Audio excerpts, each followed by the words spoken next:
Welcome to another podcast. Today we're joined by Chester. As usual, we're just going to have a conversation.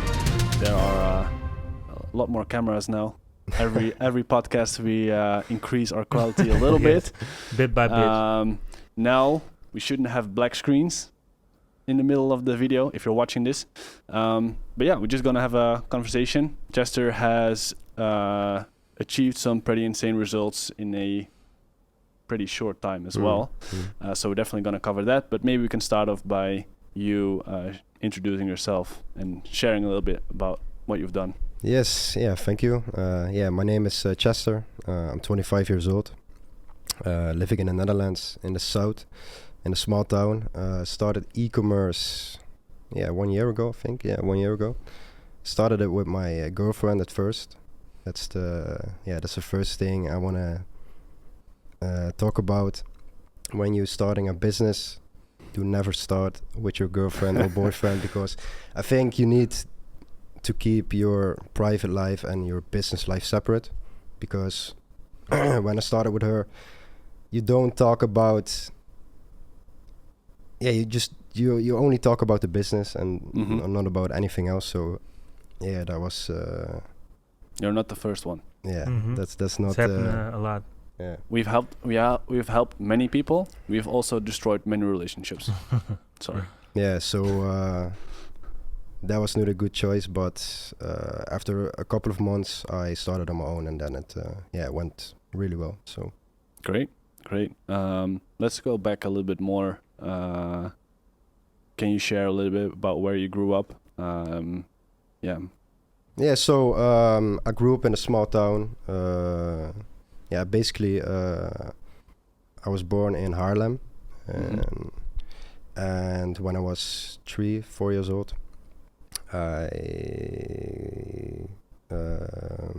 I go to Limburg, a really small town, Bocholt.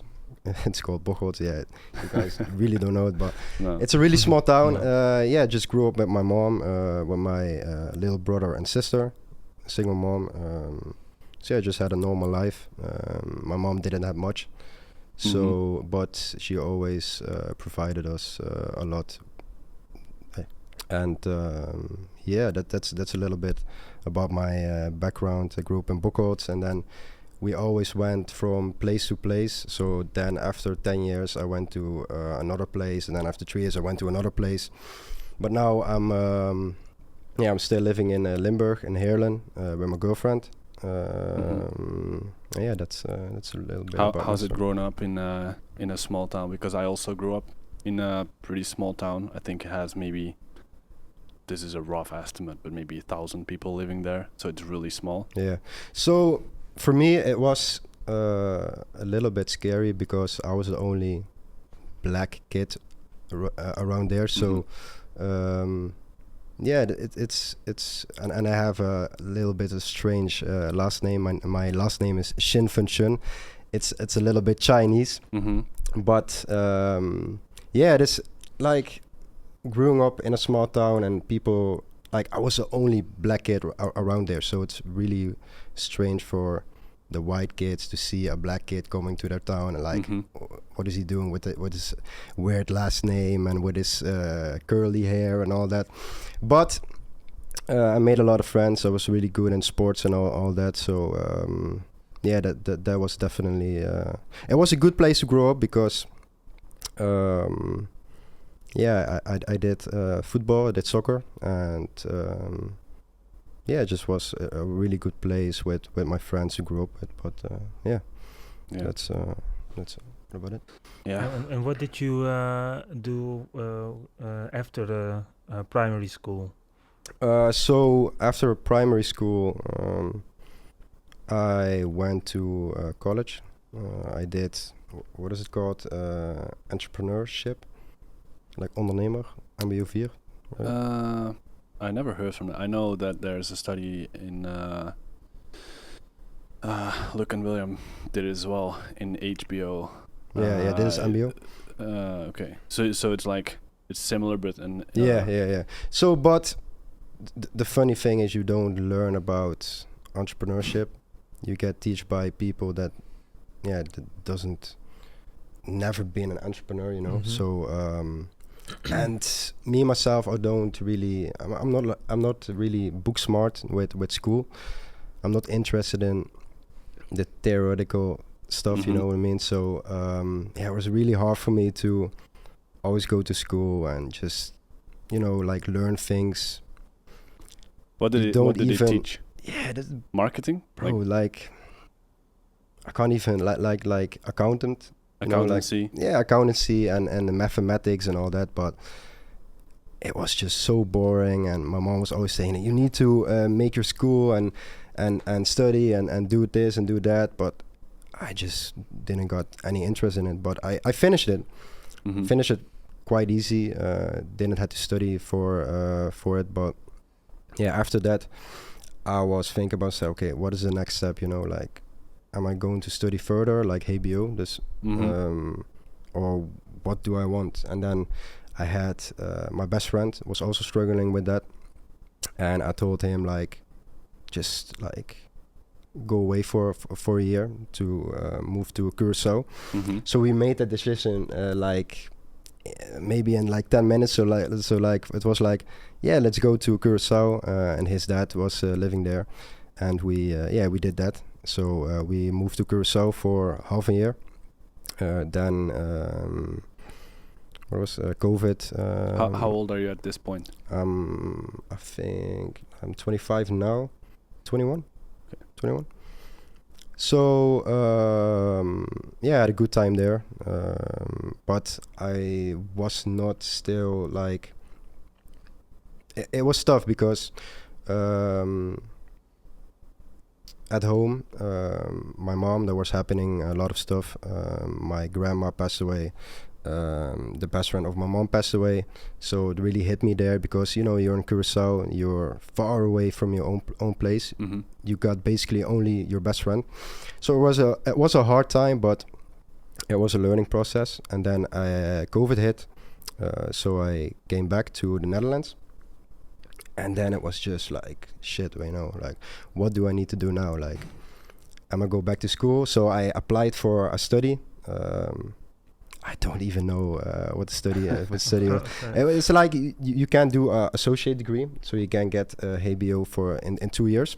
But you can go from MBO 4 to HBO. Yeah. But you can do that. But at first I was thinking to go to international business, but then I was thinking like, bro, it's 4 years. I can't do that. You know, it doesn't interest me at all. So it was an associate degree study. So you get your certificate in 2 years. So I did that, but COVID hit. So we only had like 1 day physical class. And next to that, it was just only Zoom classes.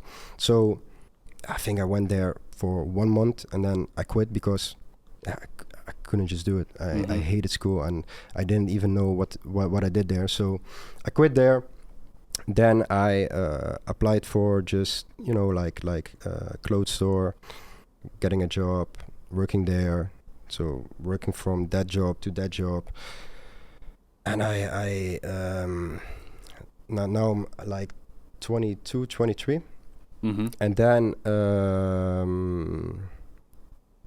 don't know, it really hit me. Like I remember I was walking to the train station, and I was thinking like, man, is this gonna be my life? You know, like 9-5 for the rest of my life, living an average life, you know, like just average, you know. And I was thinking like, man, what I got so much more potential in me to do anything I want to do, but, you know, like I got the wrong environment, the wrong people, the wrong mindset. It all comes down to mindset, right? So did you realize that at that point that you had to change those things, or? Yeah, really, but I was still in that environment because I lived with my 2 best friends, like in a sort of how do you call it, like a place with rooms and all that, you know, like shared apartment. Yeah, shared apartment. So so it was always like everyday partying and, you know, like chasing women, do drugs, drink alcohol. And it was just an everyday process, you know, like every day the same, and it drained me. And how did you feel? like during that? Were you happy or?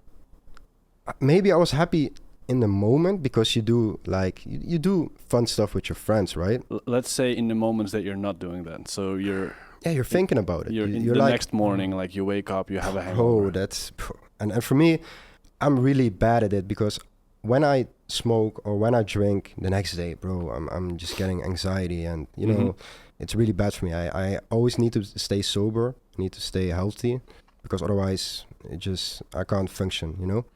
It is really bad for my health and etc. So yeah, it was a good time, and I think in life you need to have these times because it's a learning process. Yeah, it's a learning process because I learned so much about that time because it was a good time, but I would never go back to that time anymore. So, you know, because it would fuck your life up, really.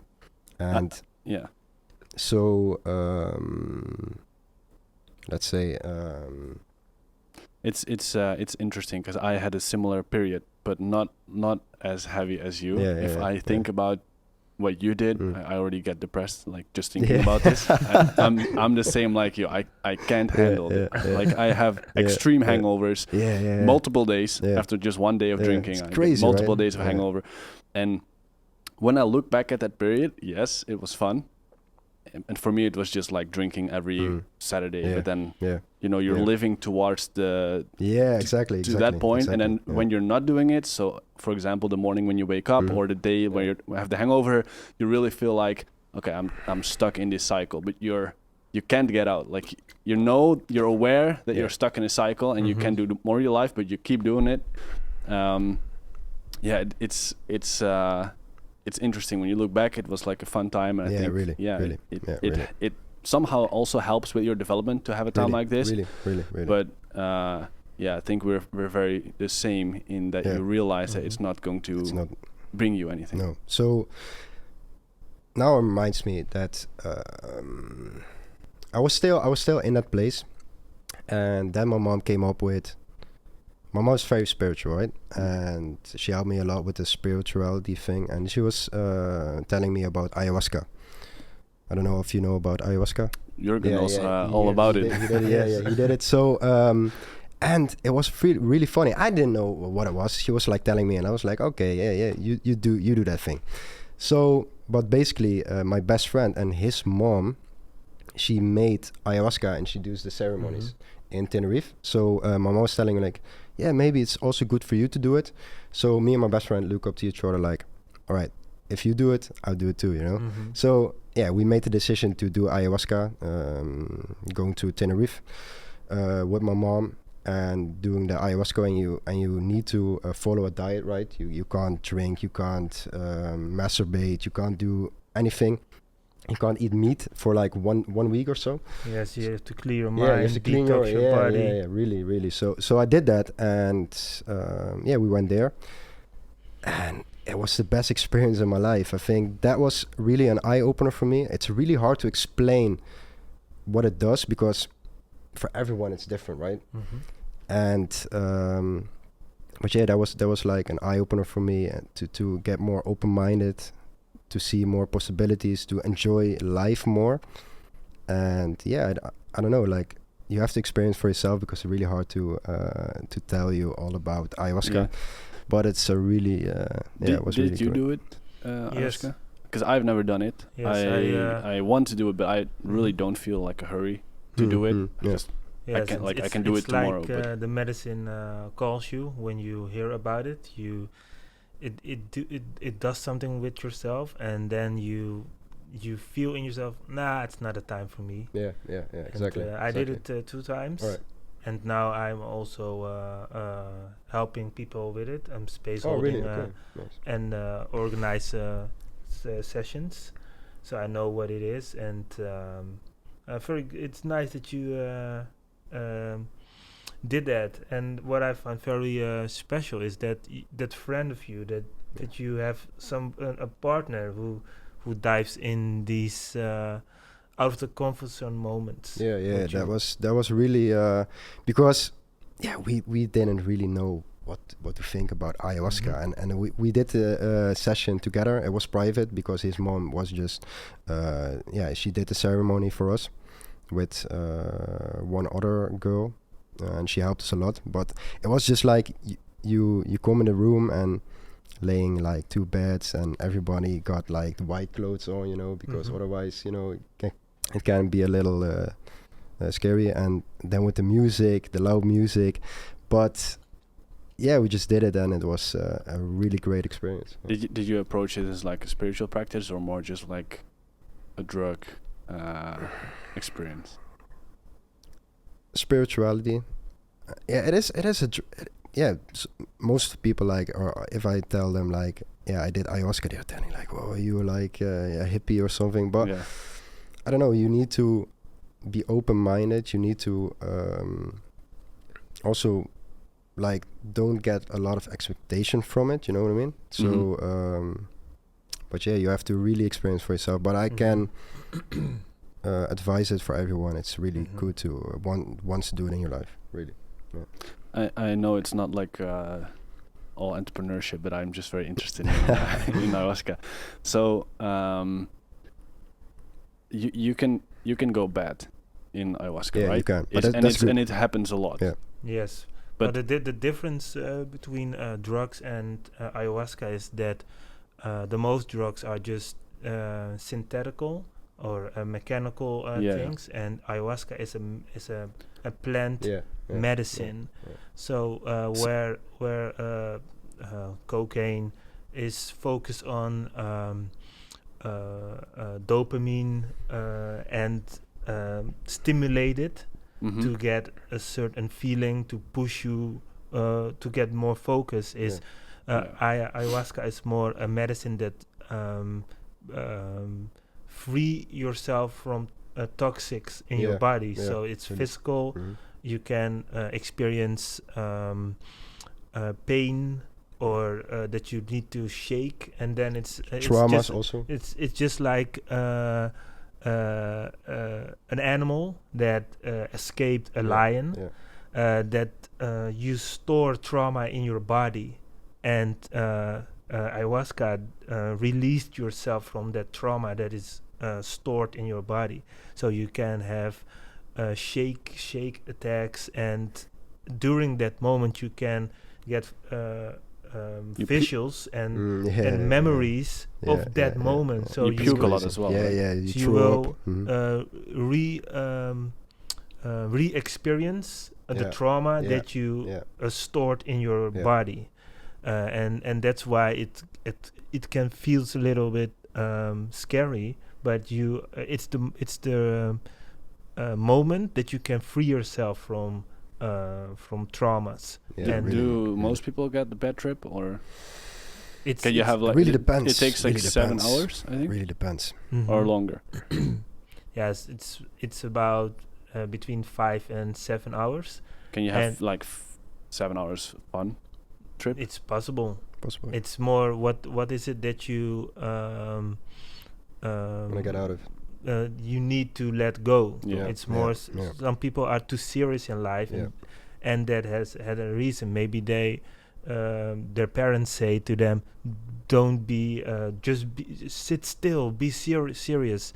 And other people have experienced abuse and store that in their body, so it's different.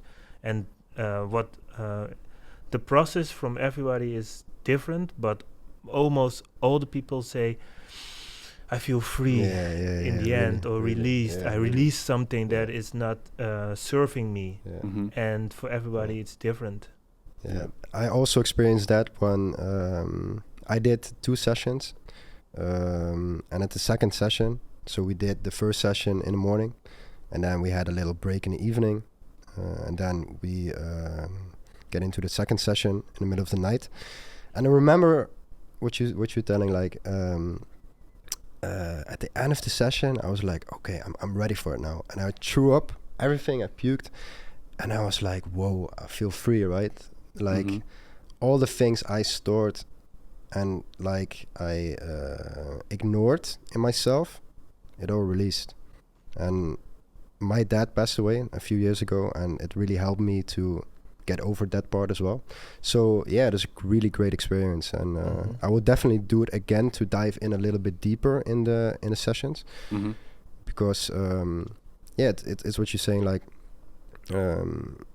maybe you can have a good trip or you can have a really bad trip, but all trips are good, because when you have a really bad trip thrown up a lot, it means that you have like things going on in your body that needs to escape it. So I can really advise it for everyone. So yes, and what I have to add to that is I would not advise it to everybody, but only to the people who are ready to let go.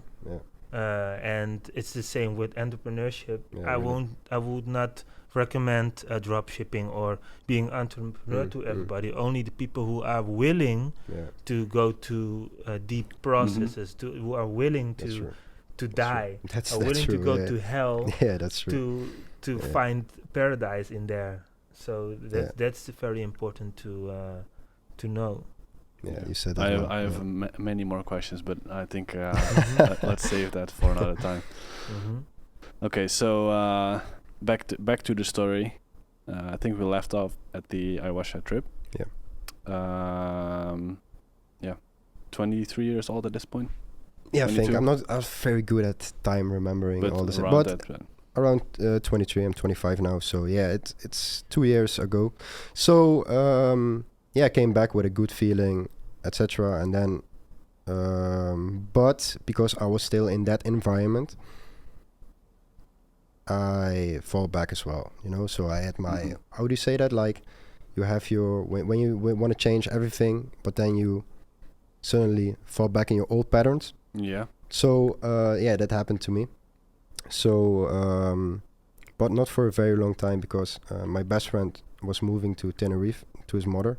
My other best friend moved away as well from that apartment, so I was the only one left. And then I moved in with my girlfriend. So, and at that point, you got more peace of mind. You don't do the funny stuff every day.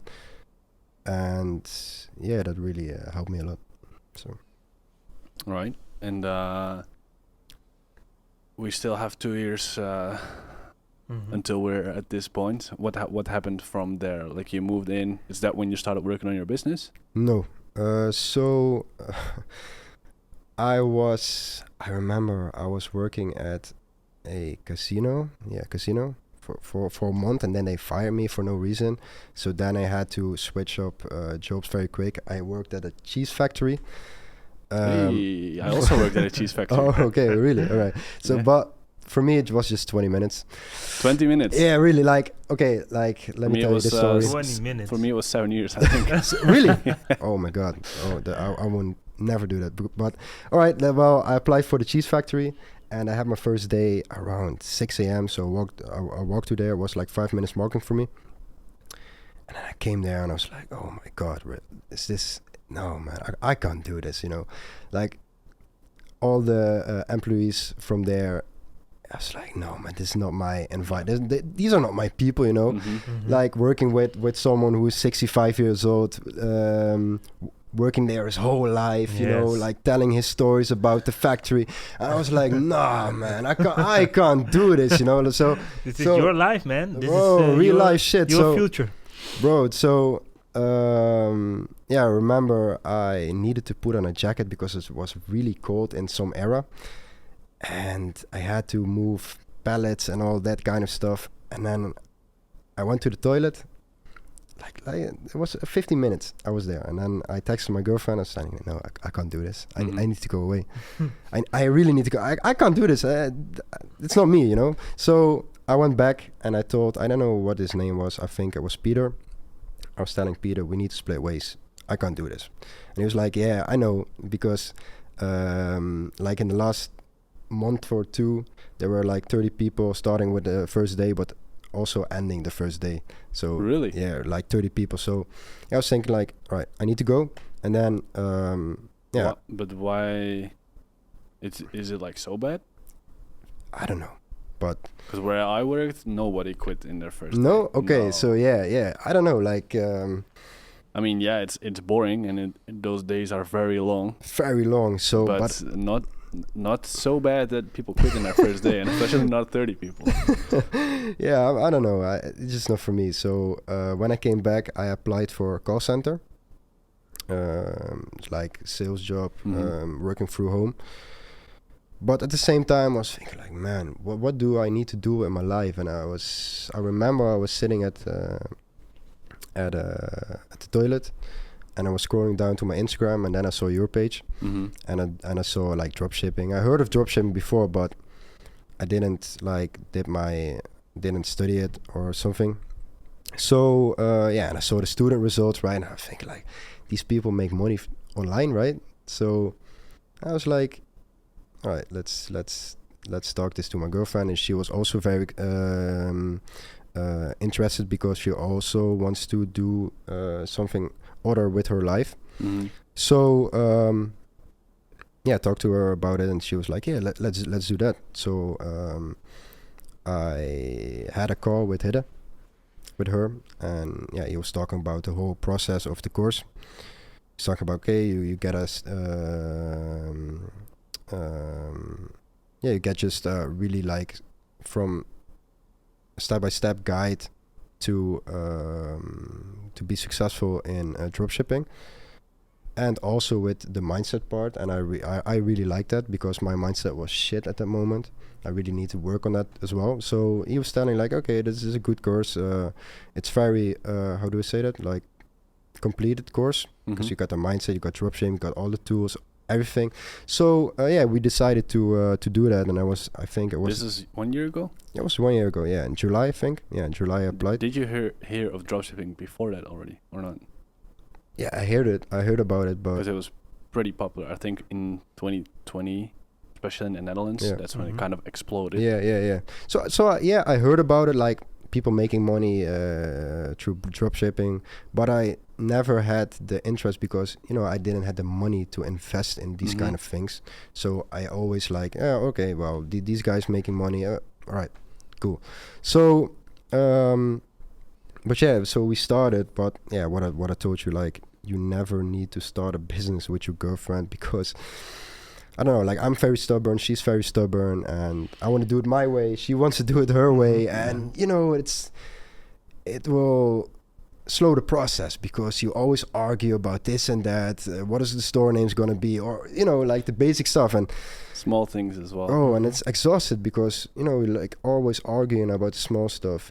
It didn't work out. So after a few months, so in this process, like in these 3 months, I think, 3-4 months, it was like, okay, this day, okay, working on it, and the other day not. So I didn't really know what the dropship business was like. Like when you tell people about dropshipping, they're like, oh yeah, you sell stuff, it's really easy, like this and that, but it's really more than that, and it's really more than that. It all comes down to mindset. That's the first part. You need to have a good mindset to actually start working on that. So after a few months, she quit, my girlfriend, and I did it alone. So she quit. So I did it by myself. And I think it was January, the first 21-day challenge.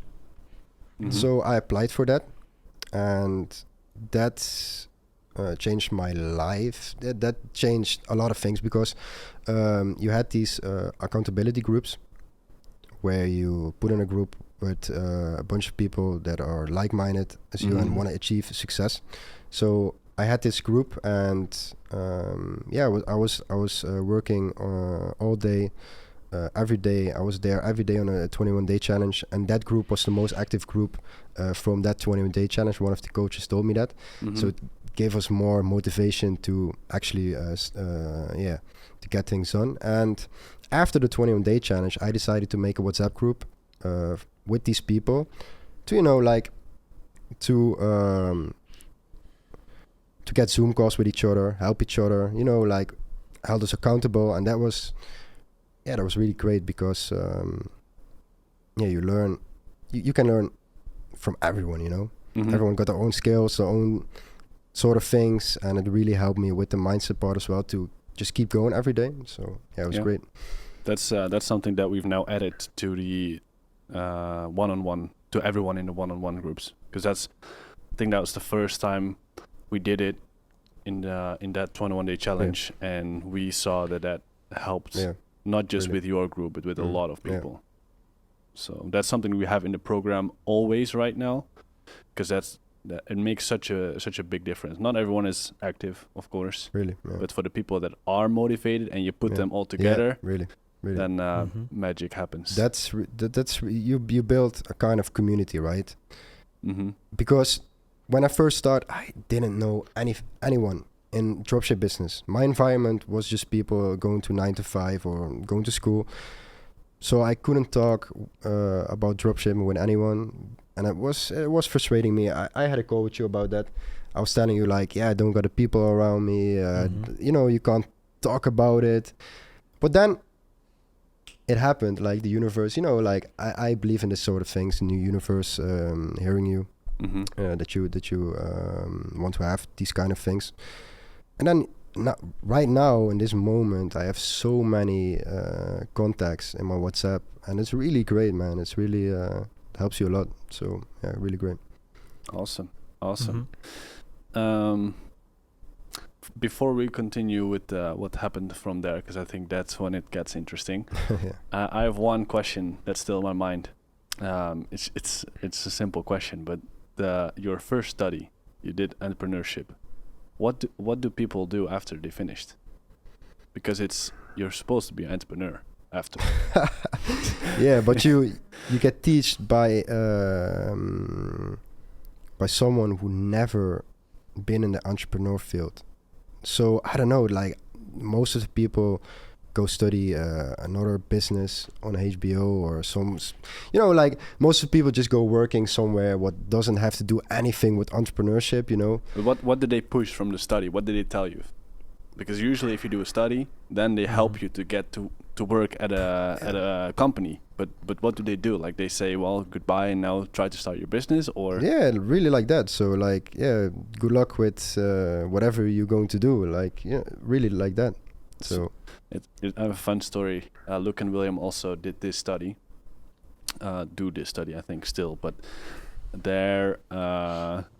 they came here for internship. Yeah. And I think Amy had a talk with their teacher and them, and that teacher told like, well, the most successful students we had, they all drop out. Because that's like the typical entrepreneur, right? Yeah. So the most successful people in that study are the ones who dropped out. And I think that's because they're willing to take the risk. Because like it's a little bit scary when you just drop out of school, right? And like, okay, what's going to be my next step? What I'm going to do in my life? But I think like, and for me also, I like to take risk. Because sometimes, like in a business, for example, you test products, right? On a €5 budget. And then I get people asking me like, should I raise the budget from 5 to 7? I was like, bro, if if you're hesitating about that one, like just do it and see what happens, right? So just take the risk and go for it. Like high risk, high reward, I think. So, right. Okay. Yeah. All right, let's continue. So in January, did 21-day challenge, started to connect with more people from the program. What happened from there? So I also started to work on my mindset. Like it began like the end of December. So I had still my call center job. So what I did was I woke up at 5 a.m., go to the gym, and then I was back, and I did a little meditation. I wrote down my thoughts in a journal, and then I had like 1 hour before I needed to work. So then most of the times I did answer the emails, because I didn't had somebody in my team for the emails, so I did it by myself. Then from 9 to 5 or 9 to 6 I was working in the call center. Then I eat something, and then from 6 to 10 working on a business, and that was a process for 3 months, I think, 2-3 months. And that was good, man. It gives you like I always tell people, do deep work for 3 months, and it can literally give you a amazing boost in life, right? So just don't do party, say no to people, don't go anywhere, just lock yourself up, just isolate yourself for 3 months. And sometimes it was hard because you like I did a call center, and it was also on a computer, and dropshipping is also on a computer, so you're like always like from 9 till 10 you're on the computer. And then your girlfriend comes home and she's sitting and she's watching Netflix and all that, and you're thinking like, oh man, I want this too, like I want to relax. But then I'm just thinking like, no, this is short term, and I need to think about the long term. It's the same about food, right? So when you're going to eat fast food, then you're like, oh, the first 5 minutes it's really great, and then after 1 hour you're like, oh man, why did I do that? So the short term and the long term pleasures really important, and it really stick to me. Like, okay, I can do this right now, but what would it give me? But if I do this right now, it's for the long term, right? So I did that 3 months, and then but I remember it was hard on dropshipping because I didn't get the results. So I remember in February I did 2K, but I wasn't like testing the fashion products. And then I found a fashion product. It was a shoe, and it became became a small winner. I was like, all right, we're gonna test more fashion, right? So in February I did 2K, in March I did 25K, and in April I did 50K. And in April was also time where, okay, like now I'm going to just quit my job immediately, burn my ships, because I was always thinking like, all right, I'm working at this call center, but dropshipping right now is plan A, plan B is plan A, right? I don't got a plan B. I just don't. Just burn your ships. All right. So when I hit my 50K day, 50K month, 50K day, I hit my it will be very, very great, but I hit my 50K month, and then I remember I was calling my boss at the time, and a boss, he was 21, and he was my boss, right? So you have to listen to someone who's just younger than you, and I can't do that as well. So, but I called him, and I was thinking like, all right, what was his name, Dan, and I was like, all right, Dan, I just want to say that I quit my job immediately. And he was like, okay, nice, but you have to like work your contract out for 1 month. But I was like, no, when I say I quit immediately, I'm just gonna quit immediately, So I'm just want to work on my dreams, on my goals, and yeah, that's just it. And he was like, yeah, that's great, man. That's your good right. So just send me an email that you quit, and yeah, we get it done. So then I hang up, and I was like, yes, man, there's a little bit freedom, right? So the next day I go to the gym, and I was like, nobody's texting me about work stuff. Now I can do it on my own, So that was really great. Burn my ships. It was a risk, but it went really well. So. And you probably felt the immediate reward, like you immediately felt freedom because you didn't have to go to the job.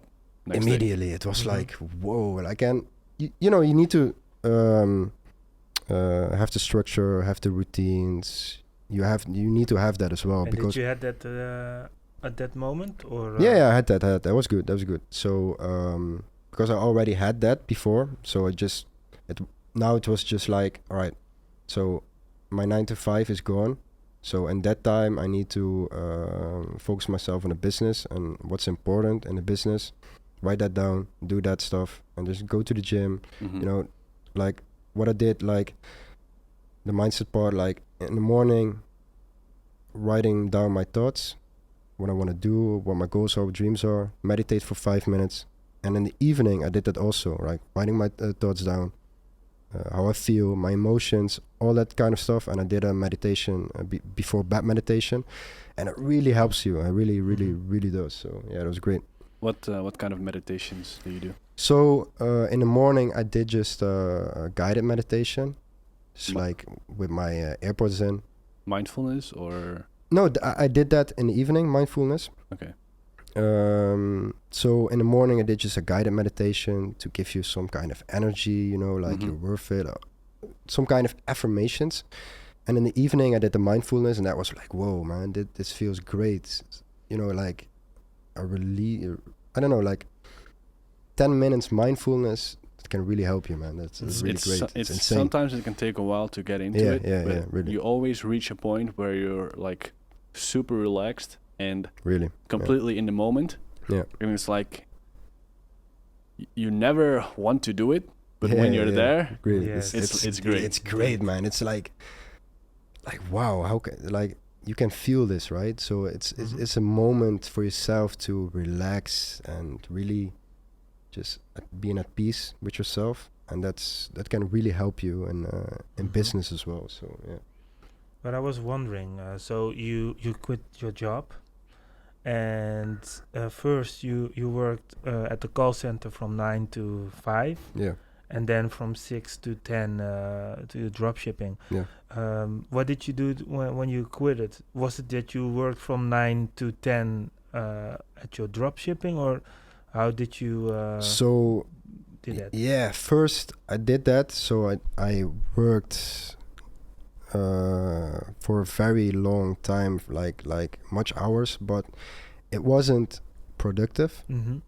So because I thought, like, I need to work all day now, right? I have the time and I need to work all day, but it wasn't just deep work, you know? Like, it was just like, all right, maybe it was 2 or 3 hours deep work, but then it was just working and maybe get a little bit done, but not productive, and just like you feel bad and you like, oh man, like just exhausted, you know? So I didn't understand about that part, that you have to have breaks as well. That's really important to relax your body, your mind. Yeah, really, man. And so I have moments where I think, like, bro, why am I even doing this? This is not freedom, you know. So I'm not feeling well. I'm not feeling good. This is not what I want, you know. So when I experienced that, like, all right now what we're doing is we're just gonna work in the morning and in the middle of the day, and in the evening, bro, just relax, you know. Like when you do all the tasks, you write down, all right, that's good, you know. So take your time, relax, and tomorrow's a new day. That's really important. Really important. Yes. So. Many people forget that it is what is it? Quality above quantity. Yeah. Really, yeah. It's funny because it's like first you go into this period of like focus, like if you, like you said, you had the right habits, you worked from 9 to 5 and then from 6 to 10, and everything was like focused on making this work. So it's all these small things, but together we can summarize it as like a very good focus. Yeah, really. And then when you have the time and you can actually use all your time towards something, then usually what happens is people work like very long days to like if we look at like a lot of CEOs and startups, like the founders, usually they work like full days for a period, and then they get to a point, not everyone, like I think a lot of CEOs keep working like full days, but a lot of them also realize that it's not necessarily more productive to put in more hours. Like you can, if you work 12 hours a day, it's better to work 6 hours a day with like maximum focus than to work 12 hours a day with like 50% focus. Really.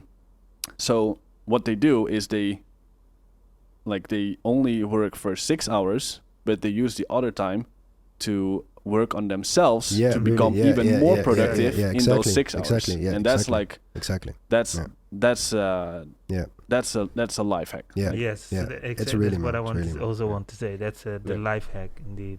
And part of that is relaxing as well. It's like those 6 hours that you now can spend on yourself can be like sports. Like for me, I like to do a lot of sports. Meditation, obviously, all the good stuff like reading, journaling, stuff like that. But also really helps you, man. Relaxing, and not necessarily. I don't necessarily recommend to watch Netflix or to do gaming. I don't think that really benefits you. But like adding an extra sport to it or something like that, I feel like also helps with focus. I've started kickboxing, and with kickboxing, you're really in the moment. There's no time to think about something else, especially if you're sparring. That's really like there's literally no time to like you have to be constantly focused, and I feel like that also helps to. That's really great. You get to know about yourself more when doing this kind of stuff, and really like when you work 12 hours, you can't think about what's going good or what's going bad, or you can't really enjoy the moment, and you're just always working.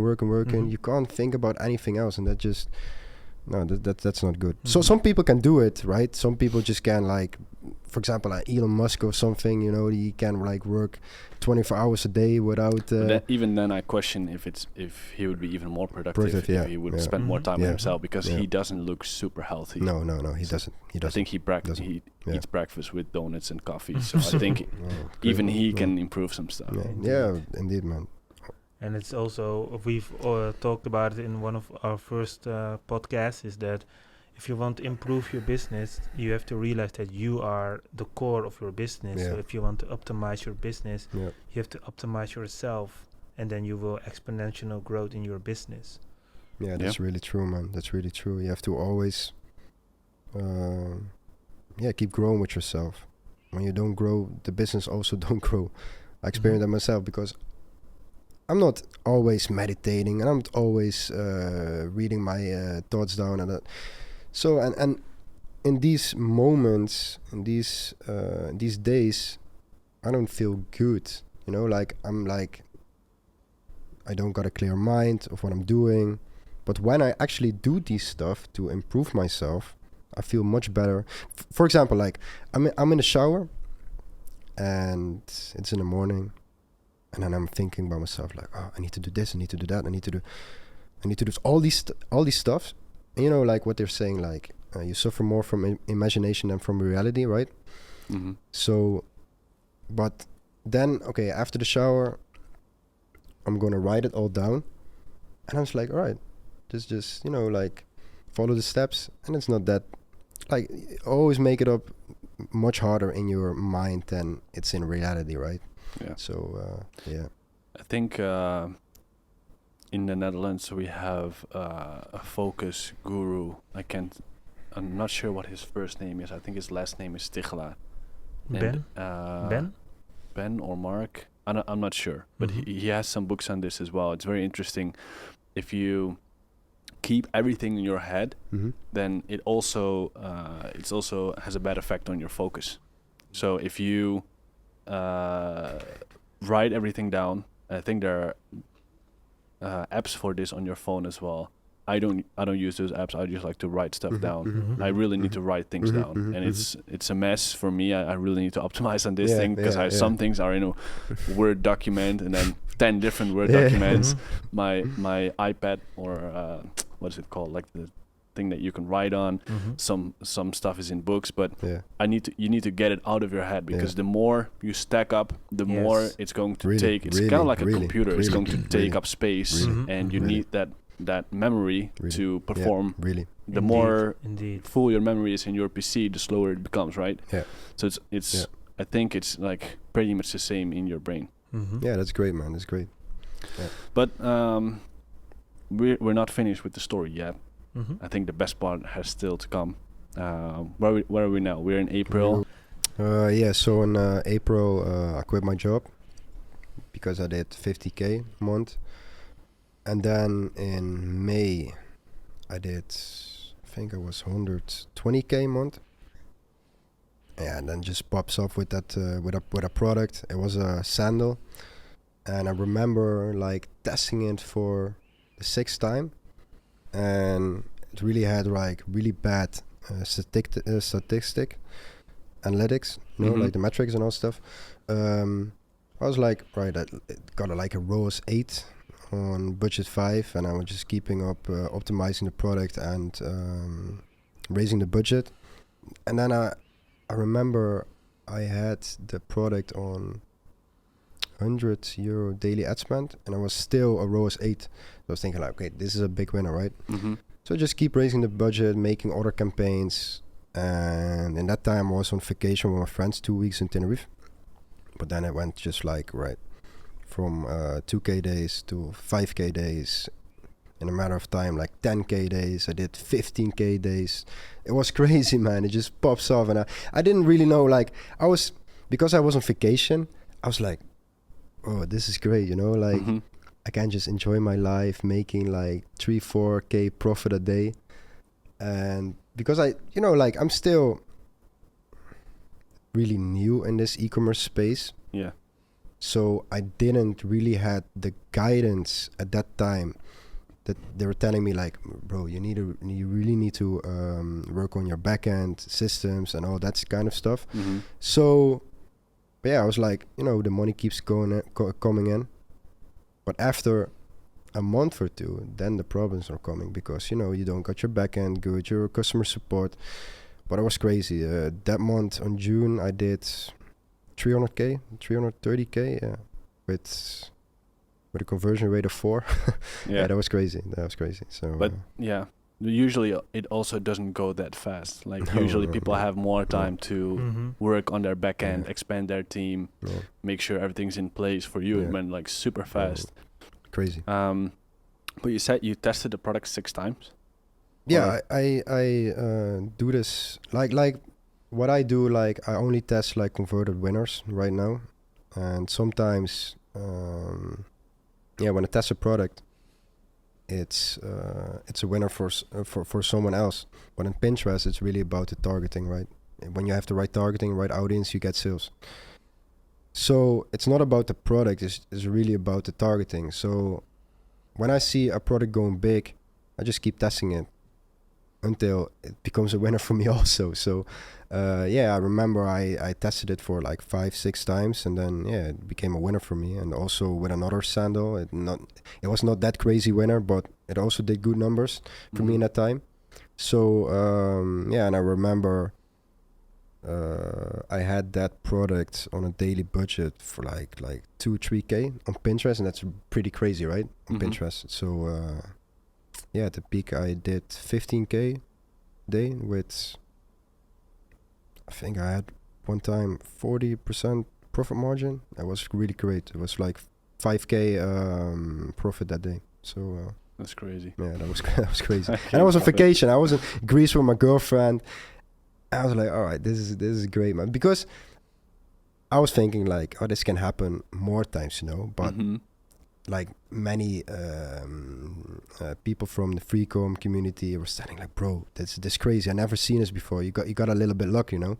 So, but you know, like you can get lucky in a business, but it's also hard work, right? So there's a year of work before you got to that point. Yeah, exactly. Or like half a year, I don't know, but there was like months of work before you got to that point. So I wouldn't say it's luck, but you were kind of lucky that it was such a big product. Yeah, exactly. And you need luck in your business as well, right? If you work hard, you get lucky sometimes. So. And sometimes it's easy to say for me that you are lucky, so that I can justify myself. Yeah. That's right. Oh, he's just lucky. Yeah, that's right. That's right. And that's also about like, you know, I'm sitting in some group chats from e-commerce, and then someone asked like, do you also got a bad day in your sales? I was like, bro, so you need the confirmation from somebody else that it's going bad, so you can just like, it's not about me, it's just about I think Pinterest. That's the most asked question in e-commerce group chats. Yeah. Do you also have a bad day? Oh, and like, okay. And even if you have a bad day, it doesn't matter. Like if you made 7 days of profit and you have one bad day, it doesn't matter. No, it doesn't matter. So that's and that also comes down to mindset again. When you got the good, I'm not saying I've got a good mindset. I need to work on my mindset every day to keep growing, you know. But these are the kind of things you need to know of. So you know what's interesting? The people that ask these questions, like especially if they ask it often, like do you also have a bad day?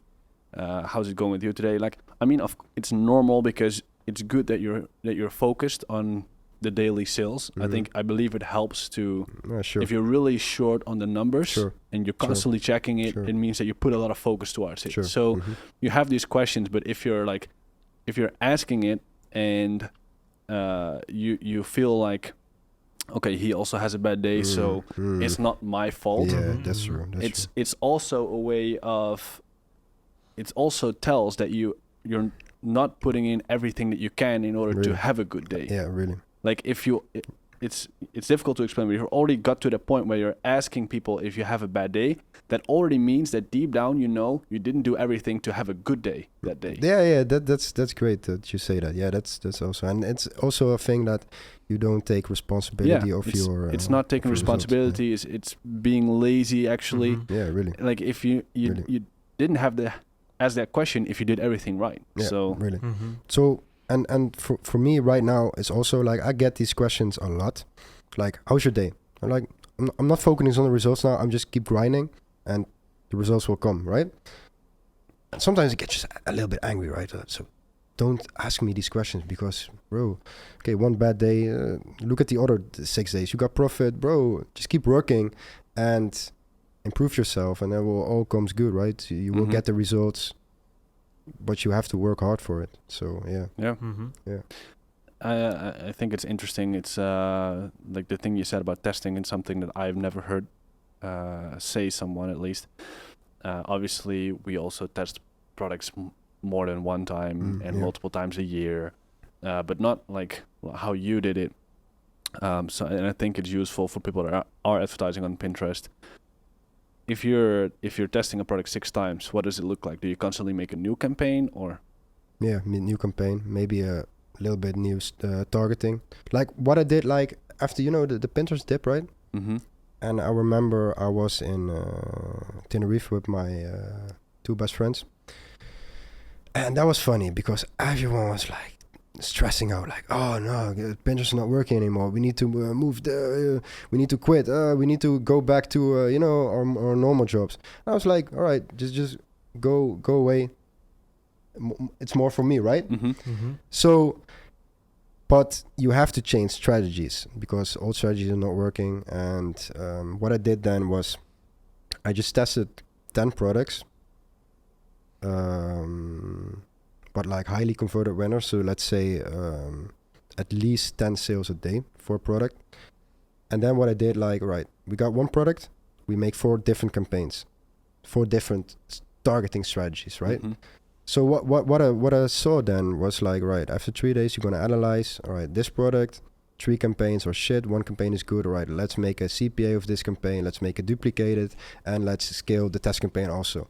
And after a few days, you see, all right, these 3 actually work, or just 1 work, or 2, and then just scale it up. So, and I did only like test 10 products a week, but I could scale almost every product I tested. Not like big time, but I could like optimize it and scale it a little bit that, a little bit profit like ROAS 3 or something. So that's also a good strategy, but it's also really expensive because when you test 10 products and you got 1 product, you test 4 different campaign strategies with €5 budget. It's €20 each product. Yeah, but that's €200 a day. So you have the cash flow needs to be good to do that. Yeah. So people that are advertising on Facebook, they think right now, what, €20 a day? It's nothing.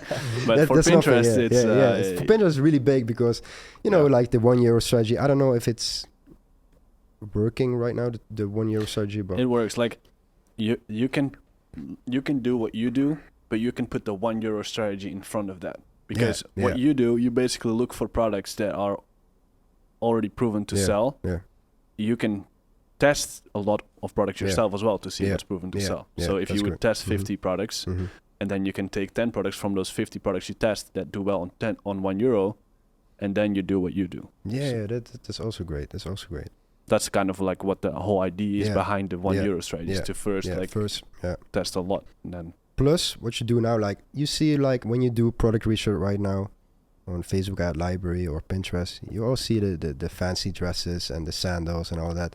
But people don't understand, like the summer's almost over, right? So what you need to do now, you need to think 5 steps ahead. Like, you just need to test like winter products. You need to test autumn products, jackets, sweaters, Halloween. Because when you do that, you'll not get the sales right now, but when it's really optimized on Pinterest, you can get really good winners.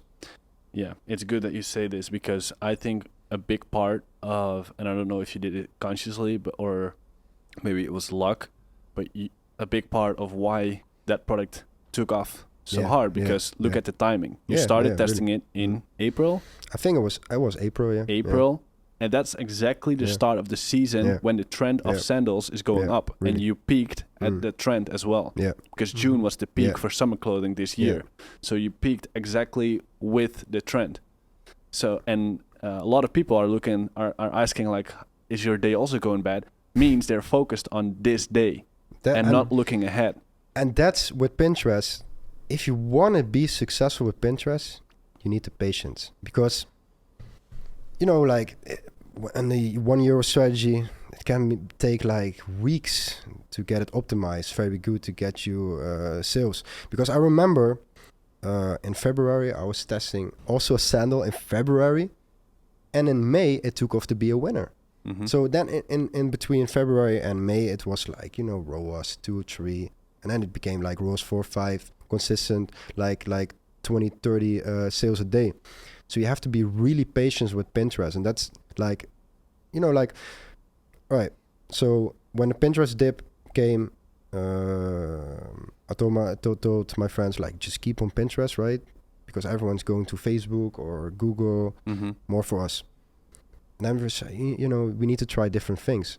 But then after a few days, they're telling me like, oh, it's not working. We need to move. Bro, you only tested it for 3-4 days. Mm-hmm. Just wait for a month or two, Mm-hmm. Just be patient, And that's really the thing with Pinterest. When you start testing on Pinterest, you need to be patient. Otherwise, it's not going to work. Yeah, for sure. For me, it's like so logical.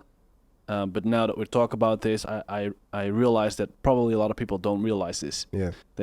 Like, for me, it's so logical, right? We're testing on €1. Therefore, it makes sense that it takes weeks before you see if the product is even good. Yeah. So if you're going to test a product that's doing well right now, then it's not going to be efficient to test on €1 because you want the results right now. Yeah. But if you're going to focus on what's going to sell in a couple months from now, then testing on €1 is fine because you have a lot of time to optimize that product and let it run. And then when the trend is going up, then your product is going really to hard. Yeah, that's true. That's true. That's also what I learned. You need to just be 5 steps ahead.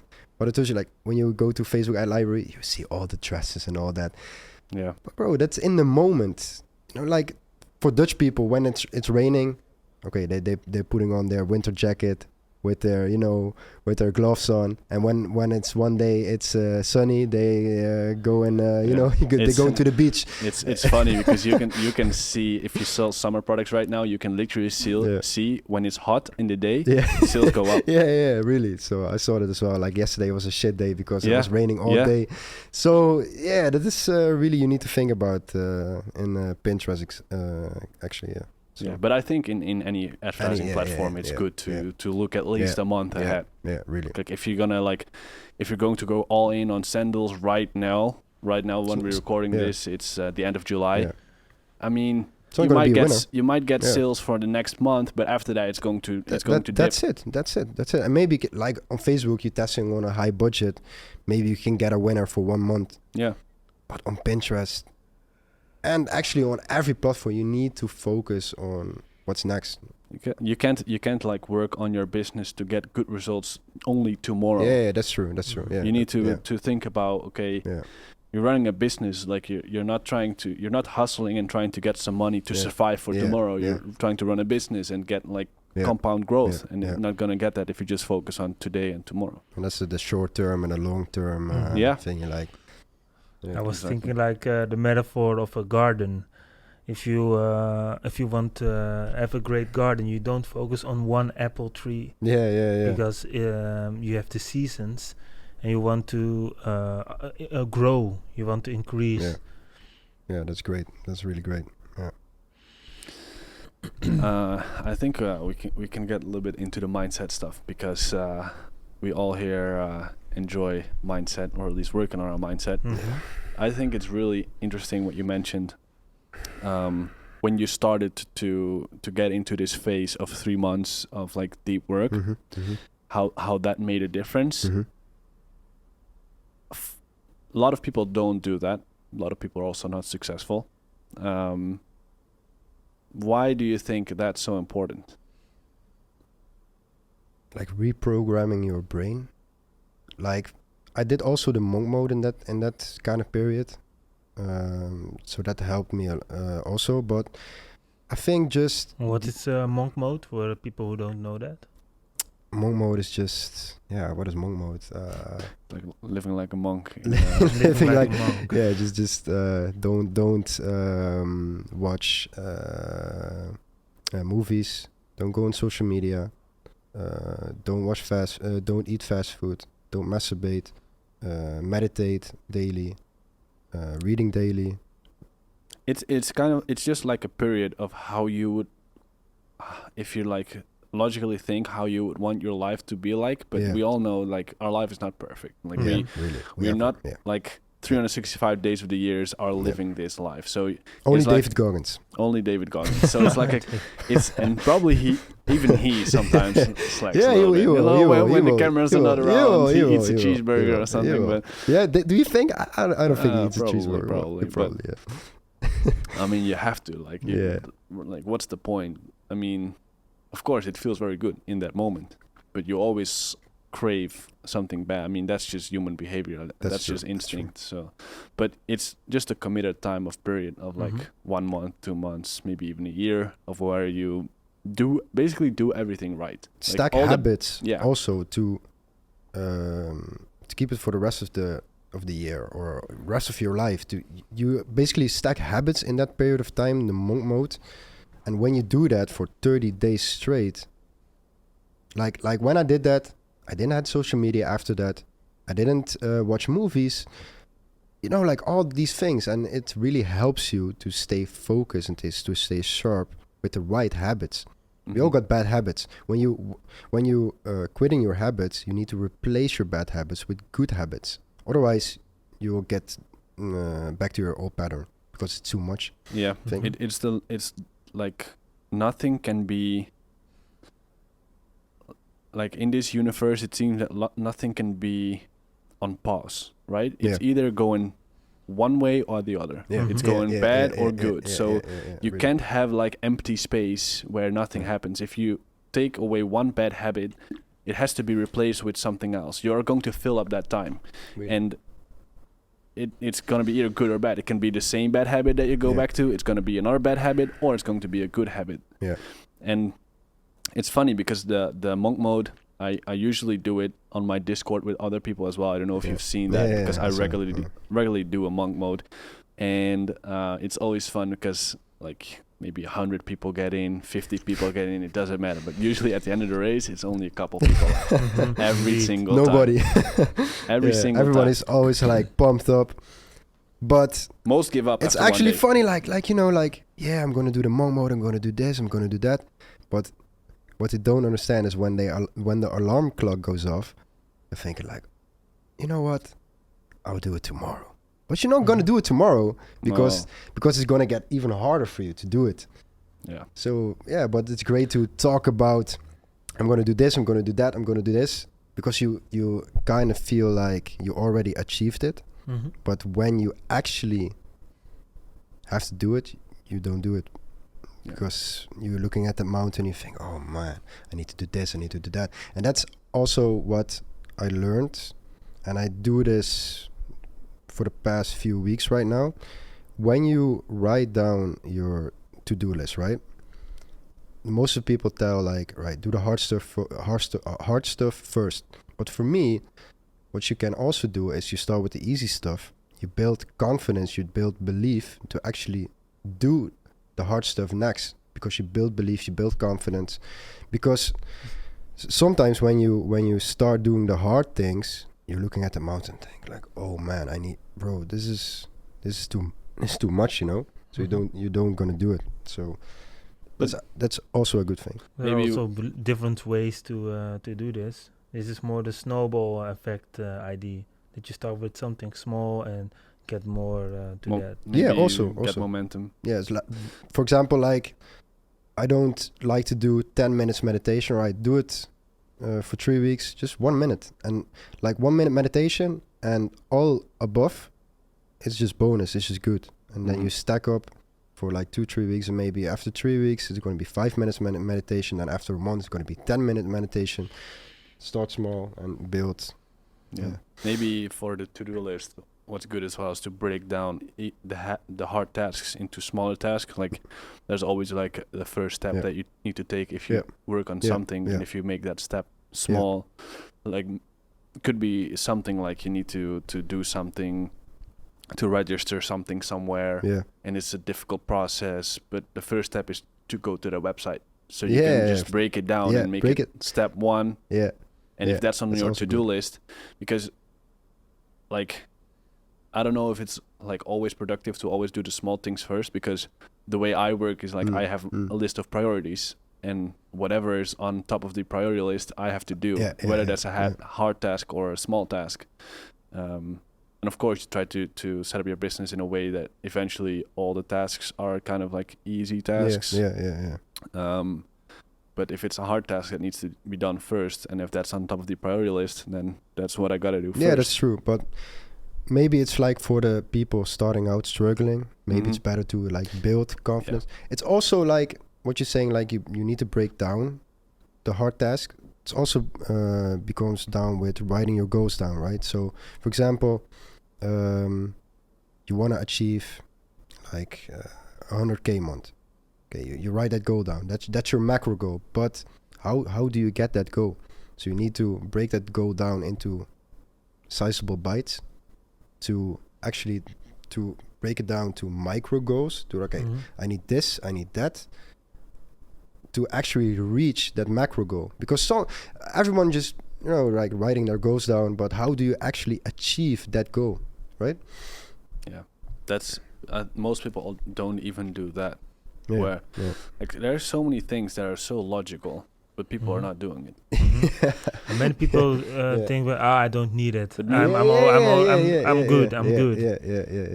Yeah. Maybe it's also logical because we have done it. Because, maybe it's not logical what we do because everyone is not doing it. So. But for me, what helped me the most by mindset is just listening to the people that already walked the path, got the great mindset that I want to have, and just listening to them and just not like be them, but like, like maybe, okay, he got this habit, all right, let's try that, right? And what helped me the most is like, right, always write down your thoughts, keep a journal, meditate, to-do list, write down your goals. And when I tell people this, like, right, when you start a business, you actually have to think about the mindset and not about the strategy. Strategy you can find anywhere, but the mindset is the most important thing. So I always tell them, like, you need to really write down your goals, and you need to really write down like all of these kind of stuff, so that you have like a clarity of thinking, right? But then, like in my environment, some of my friends started dropshipping, and then like I'm keeping them accountable, and I was asking like, did you already write down this and that? Like, nah, I will do it next week or so. Okay, like you don't want to do the steps to actually grow with the mindset part. Right? What's interesting. I think it's for every individual, there's a different time for them to get started, because there's a reason for you as well why this year you started to do all those things. Like maybe there was some kind of pain build up, and now it was the time where it was okay, now it's too much, now I'm going to do this monk mode.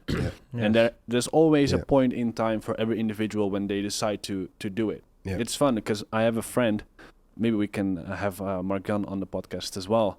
He also this year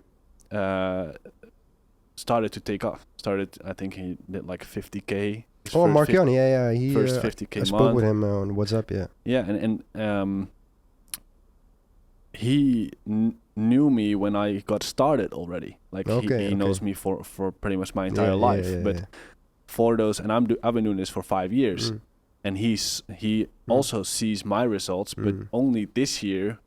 Probably there was enough pain or whatever that triggered it for him to start. So for every person, like you can try to get someone to do something. It's hard. I think it's just a matter of timing for every individual. Yeah, that's true. When they really want it, they will do it. And also a lot of people don't want it bad enough. Yeah, that's true. That's true. That's true. I mean, if you can accept if you can accept a 9-to-5 life, a regular life, and you're fine with that, then why should you start a business? I mean, we need those people as well, and I think most of the people are like that. So yeah, why try to convince them to do what we're doing if they're more happy to do the normal? Yes, that's true. I'm more the guy of I want to inspire people to do. You told me that, instead of push advice, them or motivate them or force them. Yeah. So that's my approach since a short time, and I think that is for me the most resistance and the most efficient also. Yeah. And if people say that they want it, show me. Yeah. By watch me. Yeah, you told me that because we had a call about that. So like the inspiring or the advisor. So like I always want to motivate people, help people, actually especially in my environment, because I see people struggle, and I see people not liking their 9-to-5 jobs, always complaining. I was like, all right, so I wanted to convince them that they can escape that life for a better life. But indeed, like I had a moment in my life where I was just only thinking about others, just, like motivating others, helping others. But then I was like, bro, this has nothing to do with my journey, with my growth, So when I had that talk with you on the phone, it's like, now I need to go back to inspirer. So, like just inspire people, be great, and maybe they want to follow, or maybe they want to do the same. If not, bro, just let them be themselves, and just focus on yourself. Yeah, of course. I do believe that starting a business, going through the entire journey, whether you end up being successful or not, is good for anyone. I mean, that's why I do what I do. But also, I know from experience, because we have helped so many people, I know that the most difficult thing is to get them to do the work, to motivate them. For us as a coaching business, that's the most difficult thing. It's not getting our strategy across, and like you said, knowledge is everywhere. That's not the point. Like, that's not the point. The most difficult thing is to get people to understand what they need to do and what it takes, and to motivate them and to get them to actually do it. That's the difficult thing. Because the monk modes that I do, and I see that of every 100 people, only a couple people are left.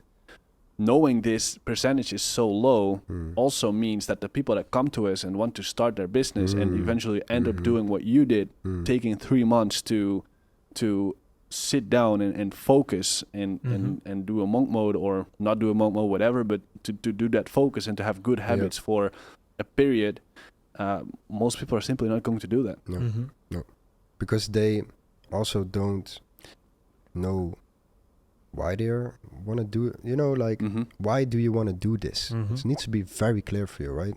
Why you want to do this, where you want to go, where you want to be. It's not that it's very clear for me, but I knew, like, right, I'm doing this. I need to escape 9-5 as soon as possible, because I don't want to work for a boss. It just isn't me, right? So that was really the first thing, right? And I did it a little bit about the money, right? Because I never had the money, but when I realized money is actually worth nothing. Money is just, the money matrix is infinite, right? It's just numbers. When you're chasing numbers, it's endless. It's just a stimulant to build things, make your life easier at times, but money is not everything. That's great that you say this, because a lot of people don't realize it, but numbers are infinite. Yes, indeed. If you're just doing it for the money, you're gonna be stuck forever. And that's also a matrix, right? That's endless. And the only thing is that we first need to experience this first before we realize this. Really. All the people say this. Yeah. There always gonna be someone that's richer than you. So yeah, when you chase that, it's pointless. Yeah. Well, I think who's the richest man right now? Jeff or no, it's like the owner of this of Louis Vuitton and all these all these expensive brands. But for him, there's not always someone richer. Yeah, for him not. But then there's someone who is more happy. Someone who has better relationships. Someone who is more healthy. And that's why it's so important to know what is your why. Why do you start? It's possible that you want to create. You just want money, and some people are just money focused, and money is happiness for them. But that's less than 1% of the world, and most of the time it's somebody else that you want to do with the money. It's interesting because I feel like if you talk about this, here's where it gets into philosophy a bit more, because you have all these areas and there's always someone who is better in because there are infinite things that you can be good at and that you can have. So there's always someone that's better at something because there are infinite things. Yeah, that I think we can say that's a fact. There's always something, like you can't have everything unless you're God. Maybe, but then if you know this, then you can ask yourself, well, why am I doing what I'm doing? And that why is maybe different for everyone. But we can also say, well, isn't that just something that you tell yourself as well? Isn't that something that you're trying to chase as well?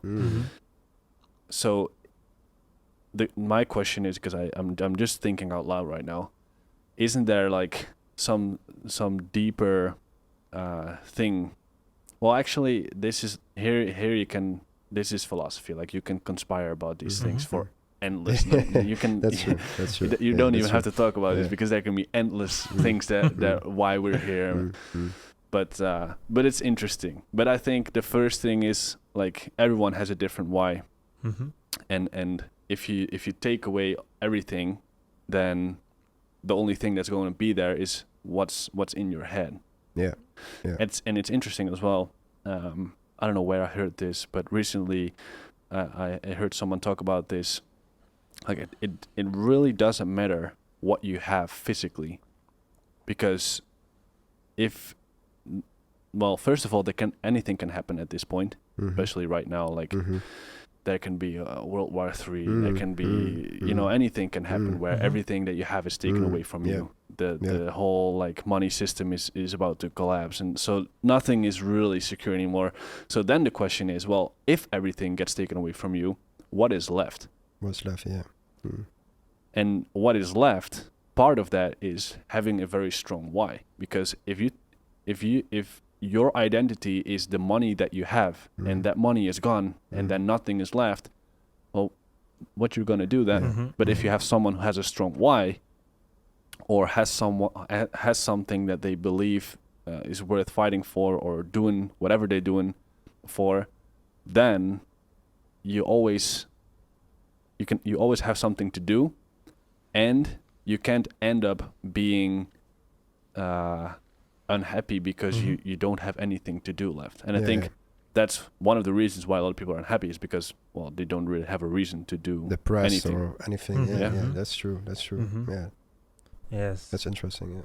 And I was thinking about more spiritual, that you have I think about 3 centers. So the strategy, something to do with your mind, to have a why in your mind. That's more analytical. But you have also your heart. If you have something that is worth to experience, like connection with yourself or with others, or more the sacral, your belly, the feeling of joy and happiness is or extreme bliss. It's a feeling like excitement. If you can have that, and you don't have money, then you can still be happier than the richest man in the world. So I think it's more important to what is it that you relate your peace or happiness to? Is it a concept that you achieve, or is it the connection with somebody, with something or somebody that you feel in your heart, or is it that you experience the constant flow of I'm so happy and excited and I wake up with happiness every day in my core. Yeah, that's true, man. That's I think how you can make it super simple, is to like, if you just do whatever makes you happy. I think that's a pretty good way to live your life, purely like looking from your own perspective. And then of course you can't do anything that just makes you happy in this moment, because then we would all be on cocaine right now here. You do have to think a little bit long term. Yeah, that's true. Yeah. So but that's interesting, because it's like I often think about what you said as well about the long term and the short term. I think there's like, it's kind of like a universal law, the law of delayed gratification. Like, if you do things that are not going to bring you anything in the short term, but in the long term, I think overall your life quality is better. But if you do it for too long, then like there's no point anymore.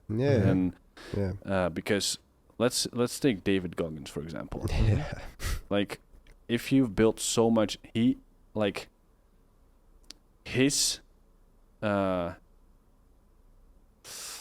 there's a saying for this. Anyway, like the what he does, like building discipline, became sort of the end goal, while it actually is supposed to be a tool, right? It's supposed to be like, if you like, let's say his thing is like, is this, now he made a job of this, he makes a living of this, so for him you could say, okay, it's actually good. But if you only try to get more and more disciplined, and that's all you focus on, then you kind of forget about why you wanted to be disciplined in the first place, right? That's true. And that's true. Yeah, because I listened to his podcast like very much, because it's the mental game, right? And he got a question like, do you go on vacations? And he was like, no, I don't do that.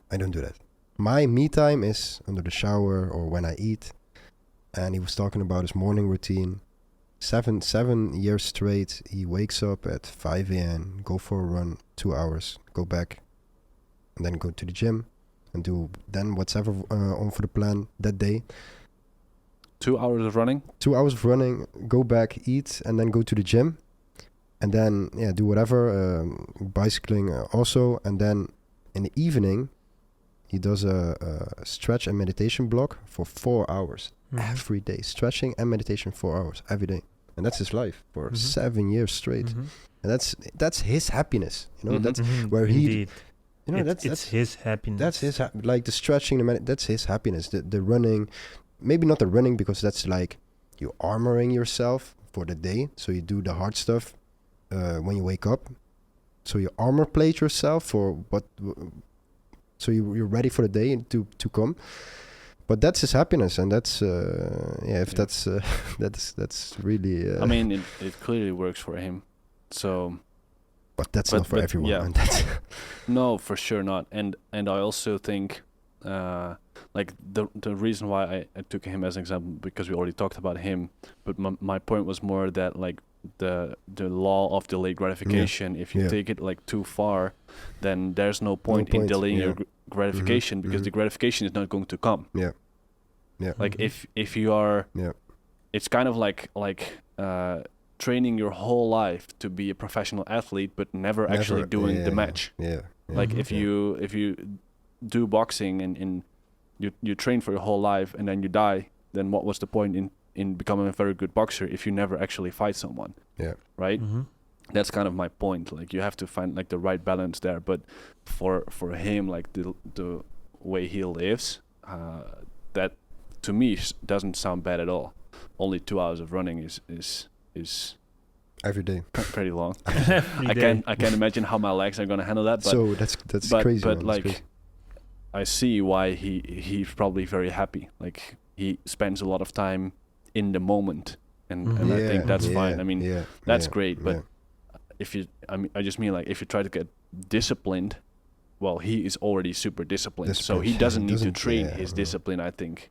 And he can now use that discipline to grow his things, which he's doing, by the way. So for him, I think it's fine. But I mean, if you're constantly just like focusing on one thing and trying to delay the gratification and like never actually getting the gratification, then what was the point in doing that? That's true, man. That's true. Yeah. And also a question that many people don't want to hear is, if you need to work so hard on your discipline, ask yourself, is this really the thing for you? Yeah. Maybe entrepreneurship is not for you, or maybe you are you will be happy as a good follower of somebody who's leading you. That's true. I'm curious. Do you have a clear why? Do you know like the reason why this year you started to, like you already said, like you just wanted to escape the 9 to 5. 9 to 5 is not for you. Is that like your biggest motivation, or is there something else? No, like I don't want to do this for the rest of my life, like the dropshipping part. For me, like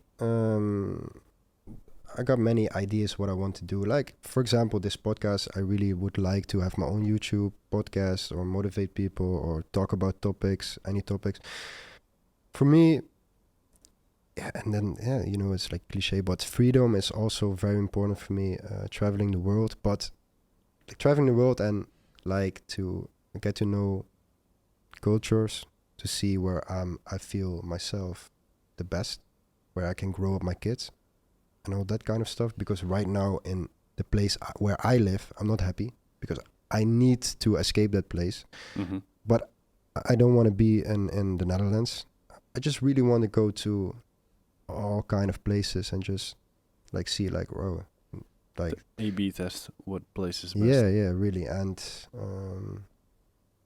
and also just create memories with the people I love, to do the things with people I love, you know. It's also because like when I was in Tenerife, you know, you got a little bit money of dropshipping. You can do like fun stuff with your friends, and they're also happy to do these things. That gives you joy, right? That's for a lifetime, because when you're old and you think back about these times, like, hey, that's a great time, you know. So that's really important for me, to just enjoy moments with the people I love. And yeah, I know, like, for now, I will do the dropshipping. You learn pretty. You learn a lot in this business model. You know, you learn team management, you learn sales, you learn this and that. That's good for whatever you're gonna do later, right? So maybe starting a brand. I really like clothes, so maybe doing that, and also the social media part. So yeah. Nice. What are your goals for let's say the rest of this year? My goals. So I want to go big in Q4. So my thing was I want to build my team on Pinterest, and that's all right? So I can focus on Facebook as well. So I was thinking about investing in a mentor. I don't know if you know him, Sonua from Facebook. Who? Sonua? Samuel, Samuel. Yeah.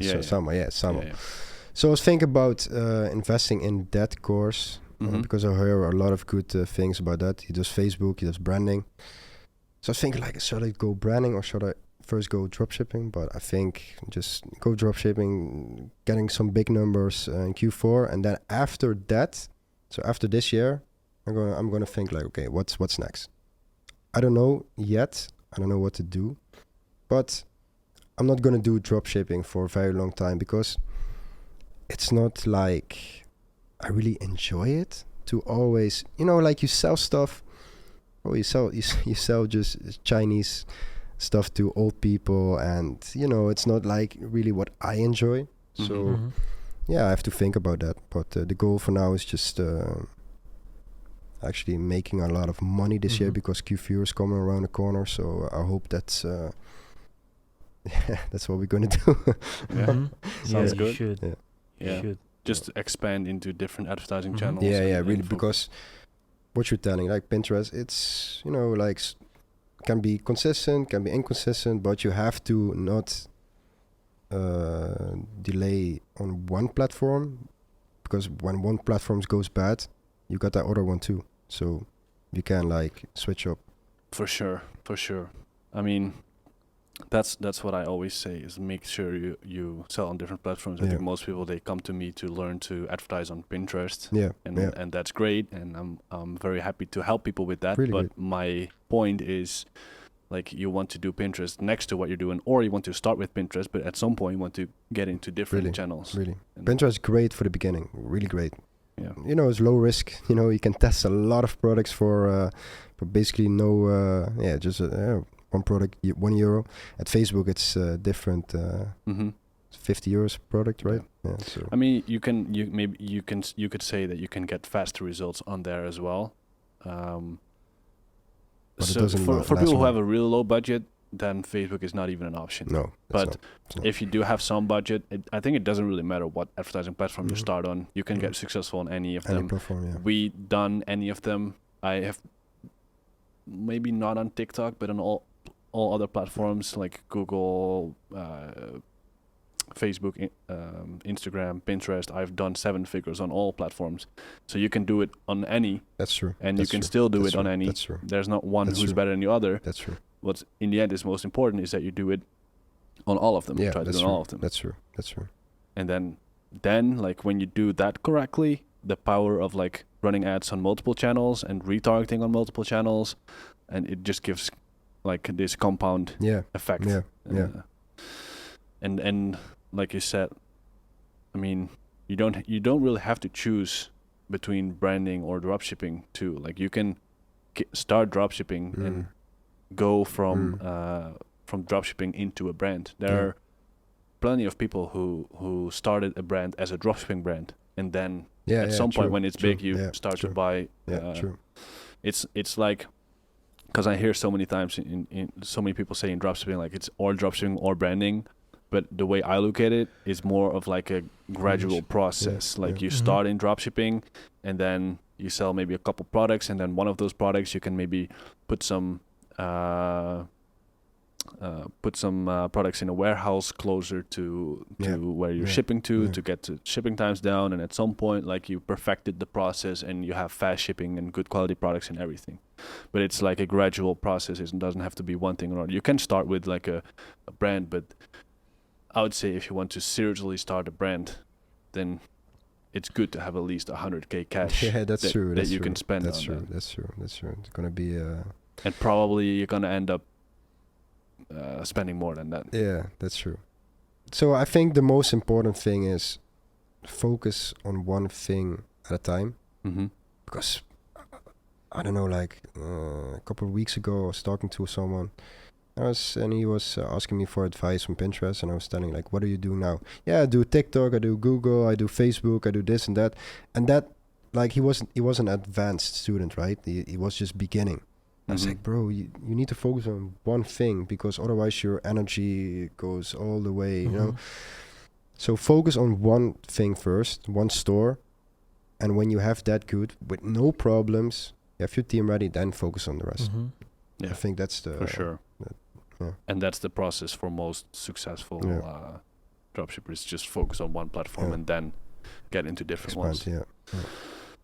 Nice. I think your story every time someone's here, they have like kind of a different story, but every time there's something else that just like it's, if you're a beginner and you're listening this and you're taking notes, then I feel like you have basically the blueprint to getting successful. And your stories shows it perfectly with like, I mean, it took like around a year for you to get to the point where you quit your job, maybe a little bit less. Yeah, maybe a little bit less. But like people sometimes they already quit like after 2 months or something, and I wish they listen to this podcast and hear that for some people it does take a little bit longer. It's not always perfect. You go through ups and downs. Really, man. It's a roller coaster, man. It's just a roller coaster, man. But the moment that you decide to really go for it, and how that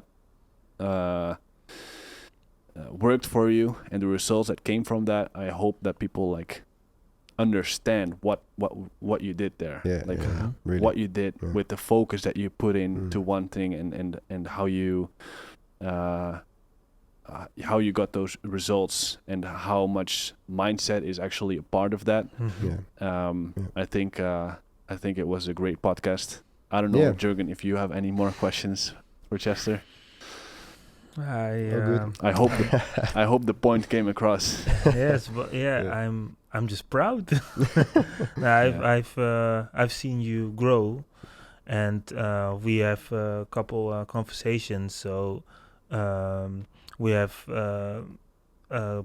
moments that there were really deep downs. Yeah, really. And you showed every time that you do something with the things that we discussed, yes, I think this is it's not perfect, but I think if you stay humble and focused on what you need to do, and keep realizing that mindset is important. And what I always say to all the people who are here in this chair, no matter how far you go, always realize that you have something to upgrade, to optimize, and it starts with yourself. Really, man. If you start with optimizing yourself, even it's shitty in your business, then there are no limits for you. That's right. So this is what I want to add. I have no questions. Thank you. I appreciate it. Yeah, thank you. This is wonderful. Oh, thank you. Great. Thank you. Maybe you want to share one last juicy piece of advice or motivation, whatever. So my advice for you guys is when you think about starting a business, don't do it. Don't do it. It gives you stress, gives you gray hairs. But no, just search for a mentor or somebody that walked the path already. That's the first step. The second step, search for people like community or whatever that are on your level, that you can like work together with it, like do stuff together, like accountability. And step three is like when you already like maybe a little further in the process, teach somebody what you did, so you can stay sharp as well on that. That's great. That's great as well. Don't often hear that, but that's for me when I coach helps a lot to improve my own business as well. Yeah. Because sometimes like when I give some people advice, it's like a reminder for me as well that I need to do that you're lacking on that part. Really. So that's great. So that are the 3 steps. And I also want to add something that I heard is remember that doing the work is in the now, and learn from your past and stay sharp for the next steps that are coming.